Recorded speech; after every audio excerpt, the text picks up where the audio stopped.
Alrighty, hello everybody and welcome back to my YouTube channel. Today I'm filming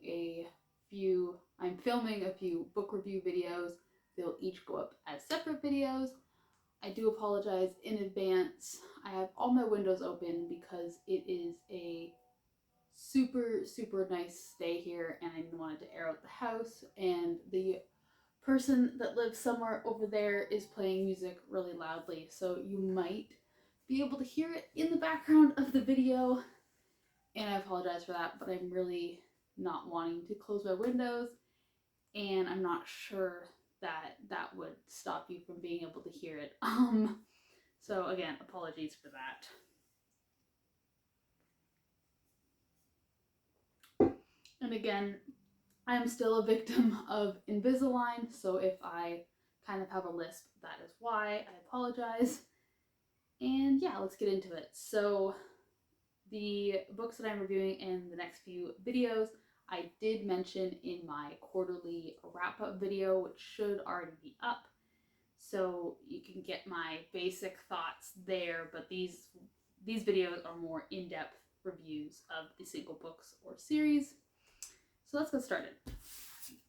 The first book that I will be reviewing today, and this is actually my last read of 2025, but I read the rest of the quartet. So you have The Damned, The Righteous, and The Ruined, and I read those three in 2026. They were my first fiction reads of this year, and so I thought I would bundle all their reviews together.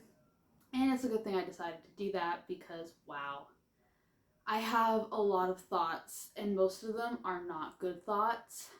So I'm gonna do my best here not to be overly critical, not to be harsh, not to be mean. But if you don't like negative reviews, you can skip out now. If you're the author, I would probably skip out now if you ever happen to come across this. I just want to say that I absolutely loved the first book, The Beautiful, but the rest of it did not do it for me, so I apologize. Everybody is entitled to their own opinions, and I know that a lot of people say that once you're an author, you don't get to review books, you don't get to have an opinion, you don't get to share that opinion, and I just really don't believe in that. Maybe I'm in the minority, maybe a lot of the people that feel the same as me just don't say anything, but I think that I was a reader first, and I'll be a reader when I die, and I wouldn't be a writer if I hadn't have been a reader, you know, like it all is tied together. And so reading is still a part of my identity, and the opinions I have on this book come from my reader self, not my writer self, you know, like obviously I have a different understanding of it now that I'm seeing the other side, and I do give a lot more grace with certain things. I feel like if I didn't know what went into it, I'd be more harsh. But it's not to bash anybody. It's not to say that they're a bad writer or that you shouldn't read their books or any of that. I have opinions, you know, like, and you're allowed to negatively review my book, whether or not you're a writer. I don't care. So yeah, you're gonna continue to see me review books on here and review them poorly if that's how I feel if that's how I feel, you know? I'm not going to rate things 4 or 5 stars because I'm an author and I know how hard it is, but sometimes we just don't do it. I don't know. I don't want to keep going into that, but yeah. Anyways, so there's 4 books in this series. The Beautiful, I rated it 4 stars. I originally read it, gosh, I don't know how long ago now. When did it publish?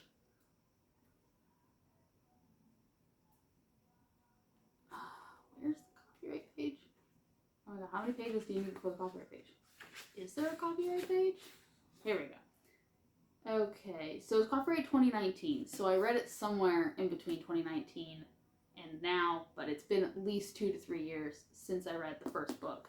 And then I bought book 1 and 2 a little bit after that at the bookstore because they were on like clearance. And that maybe should have been my first clue that I shouldn't continue.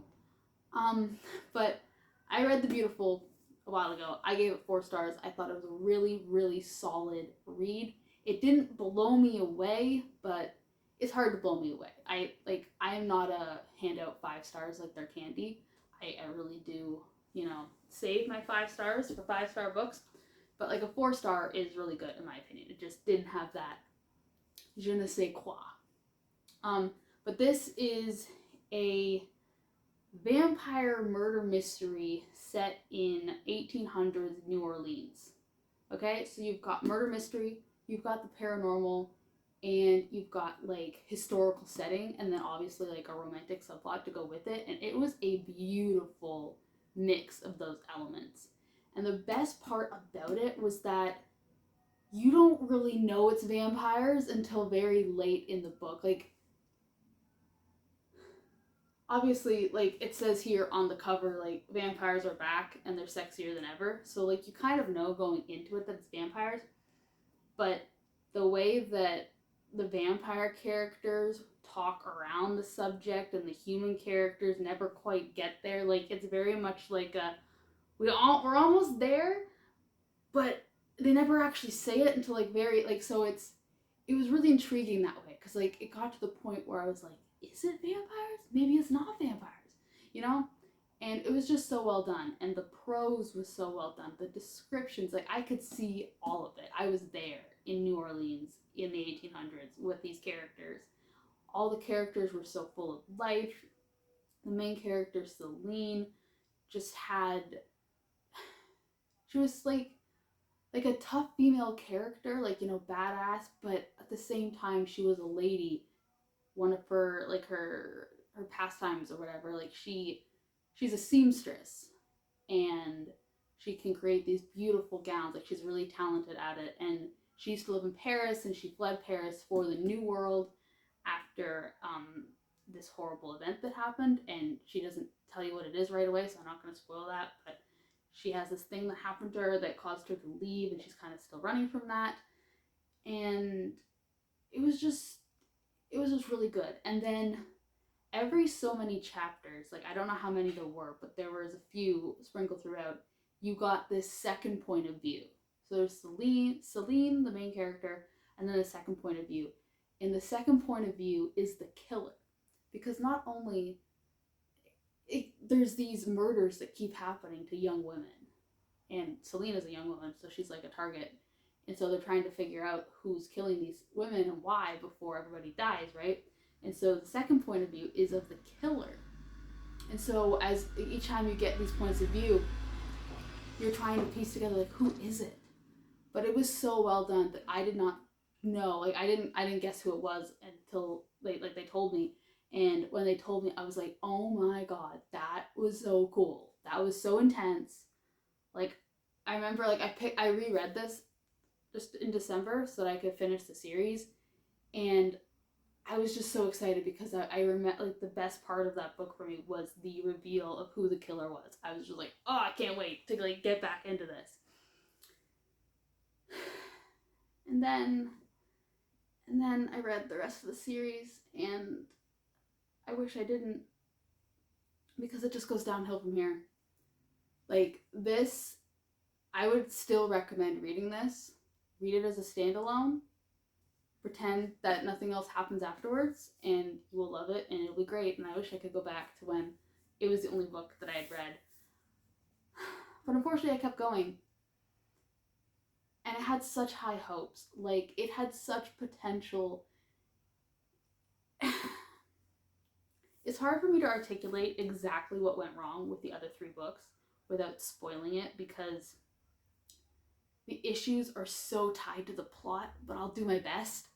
So book 2, I believe I rated 3 stars. 2.5 maybe? 2.5 to 3 stars. Can't quite remember. Book 3 actually went back up to,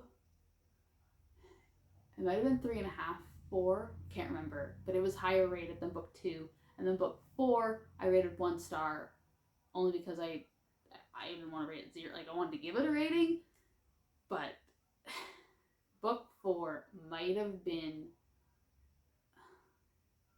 might have been the worst book I've ever, like, the worst experience I've ever had with a book.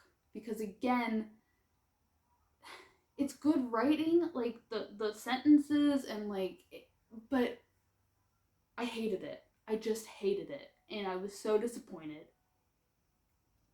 Like book one, again, namely Celine's point of view, interspersed with a few points of view from the the murderer, right? Okay. Now Celine's point of view is in third person past. Okay, and the murderer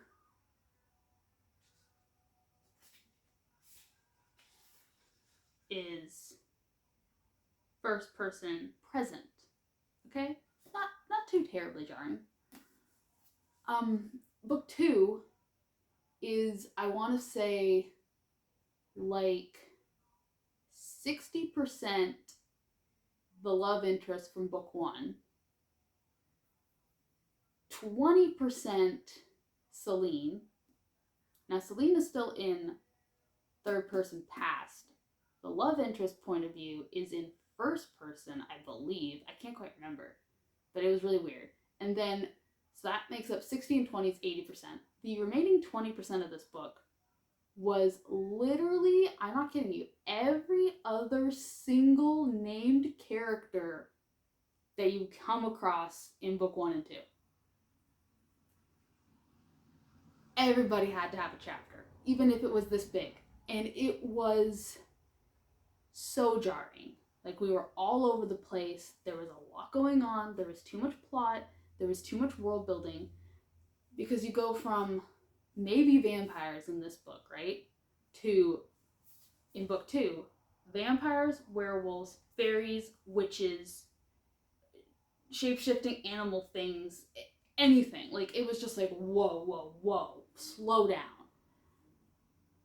And it was really cool to like mix all that stuff together, but I feel like there wasn't enough time spent building each of these concepts. There were so many questions that weren't answered. The lore didn't make sense. It needed, I don't know, like I feel like the series needed more books almost. Like there was a lot going on in such a short time frame. Like it was too much. I couldn't keep track of it. And again, like I don't think like I'm better than anybody else, but like as a writer, it's like if I can't keep track of it, how are readers keeping track? Like how are we keeping track of this? I don't know. Like I like to think, yeah. So anyway, it was a lot, and I liked getting the love interest point of view. That was interesting, but then Celine's point of view in book two, it was like we were reading about an entirely different character. Like, I don't know what happened to Celine, but that was not Celine. And it was really frustrating because I liked her in book one, and I did not, like, in book two, I was like, what are you doing? And then the other problem is it seemed, the best way I can describe it is like when we were in Celine's point of view, it seemed like a scene where it would have been more impactful had it been in the love interest point of view, and vice versa. Like it always seemed like we were in the, didn't matter whose head we were in, and we were in a lot of heads, but it always seemed like we were in the wrong head at the wrong time.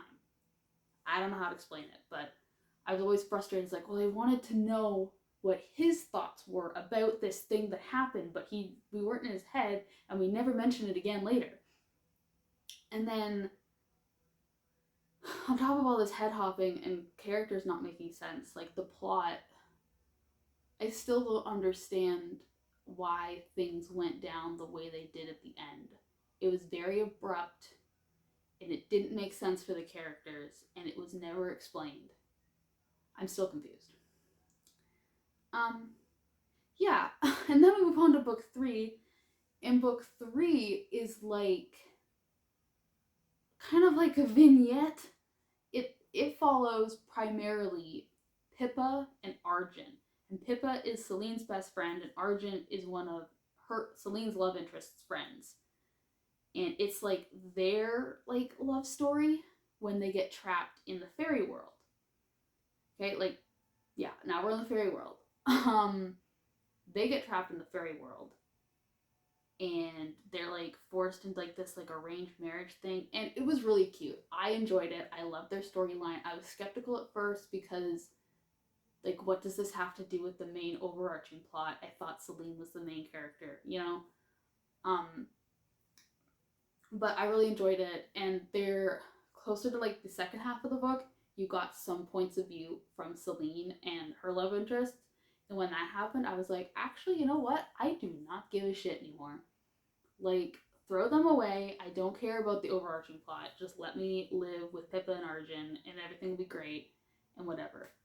And that was not a good sign. I should have stopped at book 3. I really should have. But then things went down at the end of book 3, and I was like, how are they gonna, like, it got to the point where I was like, I have to read book 4 to see if this series somehow saves itself, or to see if it can, like, it can't get any worse. Like, how can it get any worse? And then I read book 4, and then it got so much worse. Book 4 ruined, and it's called The Ruined. It ruined any happiness that book 3 gave me. Made that whole book 3 seem irrelevant. Made the whole plot of the entire series seem irrelevant. We were head hopping again. The characters, it was like we threw out the characters again. Like, none of it made any sense. There were plot holes galore. Like, there was things that were mentioned and they were really important, and like we talked about throughout the book, but then at the end of the book we never go back and revisit that thing that was like so important and lethal, and it was a big problem, and then we never talk about it again. And it was just convoluted madness, and I'm still confused, and I'm still very angry, and like I've never been this angry at a book series before. Like, never been so disappointed, because it had such potential, and book 1 was so good. Like, how does it, I just don't know how you screw it up that badly. I don't, I'm just so sad, because it could have been great, and it just wasn't. Like, I don't know if it needed more revision. Like, it needed something, obviously. Like, it wasn't a bad idea. It was like a poor execution. There was too much going on. There were too many threads left loose and hanging in the wind. And the characters just weren't consistent.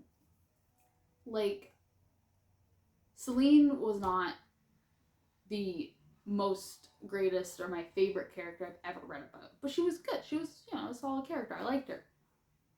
By the end of book 4, I hate her. Like, that's not an exaggeration. She's a horrible person. Like, she's a horrible person.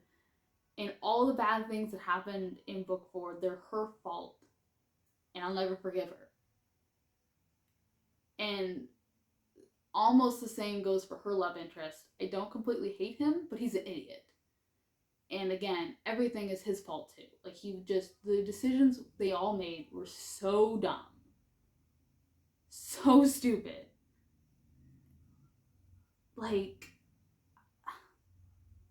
and I don't know if that was the point. Like, if that was the point, like, it wasn't clear enough that was the point. It just seemed like everything that they went through over the course of the 4 books was for nothing, and it all meant nothing, which meant that, like, my reading experience, like, it was like, why did I bother reading this book, It's like reading Romeo and Juliet and thinking it's going to be a romance, and not knowing that they both die at the end, and like all of the marketing not kind of alluding to that, and then you get to the end of the book and they're dead, and you're like, well, what was the point? Why did I even bother reading that if they're just oh yeah. I think that's all I have to say. I want to wash my brain, pretend I never read this. I'm going to keep book 1 because, again, not bad. But I'm probably going to donate book 2. And I'm so glad that I did not buy books 3 and 4 because they would also be, well, I might have kept book 3, but unlikely. Yeah, so anyway, that was my probably the least favorite series I've ever read, and the only 1-star review I've given on Goodreads, I believe, since I started using Goodreads. And yeah, I would rather read Wuthering Heights again. And if you know me at all, that says a lot. So anyway, thank you for watching this sad video. And again, I apologize for hating it, but I can't make myself love something that I don't like. So if you've read this series at all and you want to discuss anything that happened, please let me know, because I'd love to rant with somebody else. I'd love to know that I'm not crazy. And if you really liked it, I don't know, maybe explain some of it to me, because I didn't get it. I don't know. But yeah, let me know if you've read this and what your thoughts were. And I will see you in the next video, which I promise is more positive. So thank you and have a great day.